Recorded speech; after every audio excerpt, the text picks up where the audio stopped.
Two Army privates running the Opana radar station are suddenly startled by blips on the screen. 50 planes headed for Oahu. Immediately, they report the sightings to the Army Operations Center. They're dismissed as U.S. planes coming from the mainland.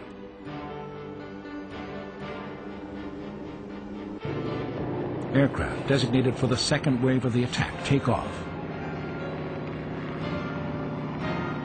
Now there is an air armada of 350 planes in flight to Pearl Harbor.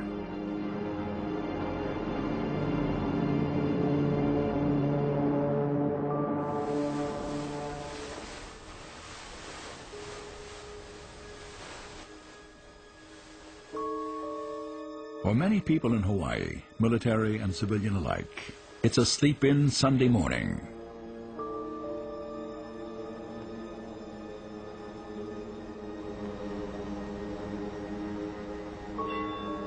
But church bells are already being rung for early morning services. And some servicemen who manage to get up on time attend an outdoor mass said by their chaplain.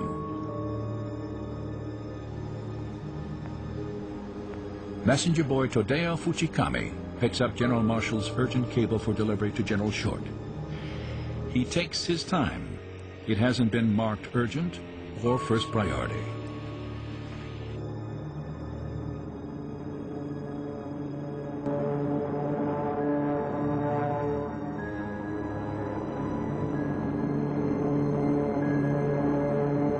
Commander Fuchida's first wave armada is on course.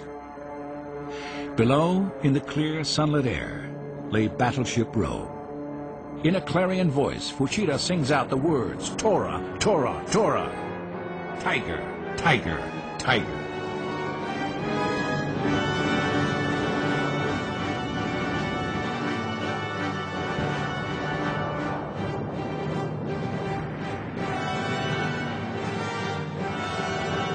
Sleepy-eyed sailors and Marines, their breakfast getting cold, mistake the attack for some crazy kind of air raid drill.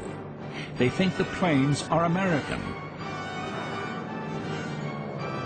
One of the men shouts, "This is the best damn drill the Air Force ever put on." When they catch sight of the rising suns on the wings, they begin feverishly defending themselves.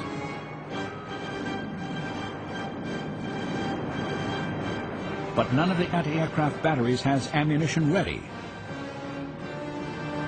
The superbly coordinated attack goes off like clockwork.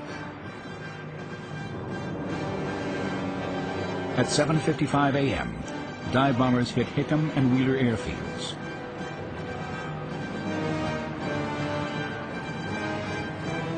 Two minutes later, torpedo planes start their run on Battleship Row. 3 minutes later, zero strafe other air bases. At 8:05, high-level bombers target the battleships.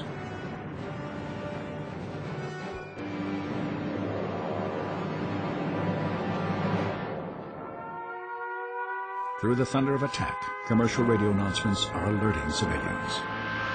Stay at home, get off the roads and stay off. Don't block traffic. Shattered men, many in agony, are rushed to hospitals. The air is thick with the stench of burned flesh. Doctors and nurses work frantically. It is Fushida's first wave of aircraft that hits the Arizona, which erupts like a volcano.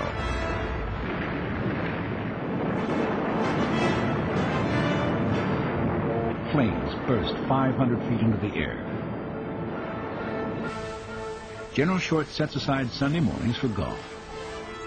When an aide breathlessly informs him that Pearl Harbor is being bombed, the general snaps, "That is ridiculous." Fushida's deadly first wave sinks the West Virginia. Now the Oklahoma, a battle wagon moored outboard of the USS Maryland, shudders with torpedo hits. She begins listing and capsizes. The men below decks are trapped.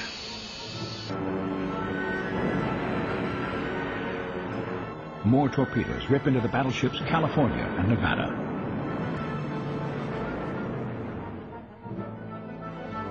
Humiliated by their tardiness, Kuroso and Ambassador Nomura are an hour and 20 minutes late in presenting Tokyo's long decoded message, painstakingly typed to Secretary of State Cordell Hull.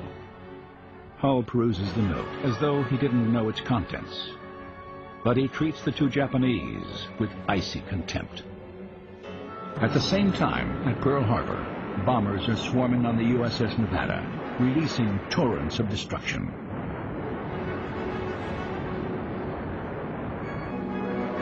On the other side of Ford Island, high-level bombers are dropping bombs from 10,000 feet. A stray Japanese bullet breaks through a window and grazes Admiral Kimmel's chest. He's unhurt, but the Admiral says, "It would have been merciful had it killed me." Now the second wave, made up of bombers and fighters, arrives to attack. But this time, anti-aircraft batteries are well manned and fully loaded. Dive bombers rain down on the Pennsylvania, which is in dry dock. The Tennessee takes 2 hits.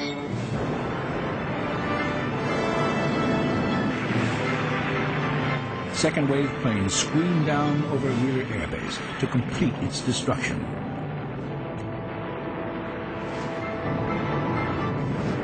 But the vital element of surprise is lacking, and Americans are fighting back.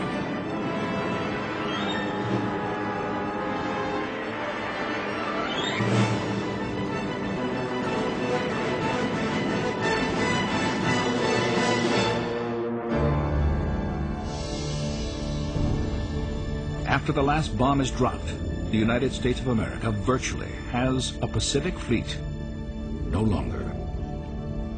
8 battleships, 3 cruisers, 3 destroyers, and 4 auxiliary ships are sunk or damaged. Some 350 planes are damaged or destroyed. In just 110 minutes, Japan kills more than 3,000 Americans. The Japanese lost 29 planes and fewer than 200 men. By mid-afternoon, the Western Union messenger delivers General Marshall's urgent top-secret warning. The Army and Navy spends the rest of Sunday putting out fires. Arizona alone will burn for 3 days.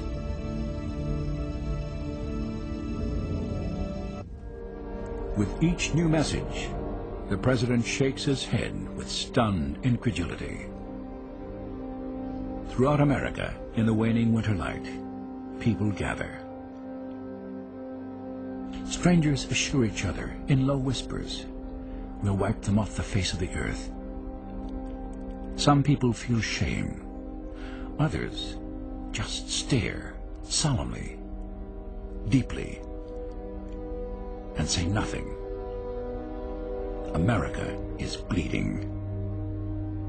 I ask that the Congress declare a state of war has existed between the United States and the Japanese Empire. The resolution passes with only one dissenting vote.